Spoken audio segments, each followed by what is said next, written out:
In this video, I'm gonna teach you how to use Afterpay on Amazon. It's a very quick and easy process, so make sure to follow along. First of all, head over to afterpay.com on a web browser, either on your computer or your phone. Select your region and sign into your account as usual. If you do not have an account, use the sign up option at the top right corner of the screen, and if you need instructions on Afterpay, just select how it works. If you only want to know how to buy on Amazon, simply use the search function at the top of the screen to look for Amazon.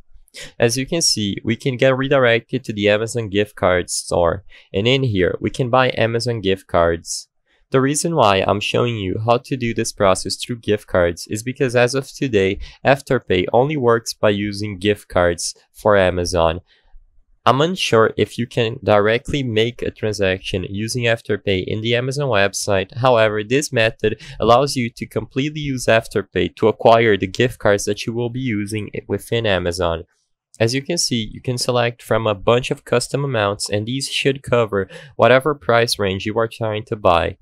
After you select it, you can see information on the payments that you need to do later with Afterpay, and you can even send it to a friend if necessary. You can read the details through here, the expiration dates, and terms and conditions that apply. And you have simple instructions at the bottom of the page. Simply buy the gift card, go to Amazon.com and redeem them inside your account, and then buy the item that you want using the gift card currency or balance that will appear. I hope I was able to help you on how to use Afterpay on Amazon. If this video helped you, please be sure to leave a like and subscribe for more quick and easy tips. Thank you for watching.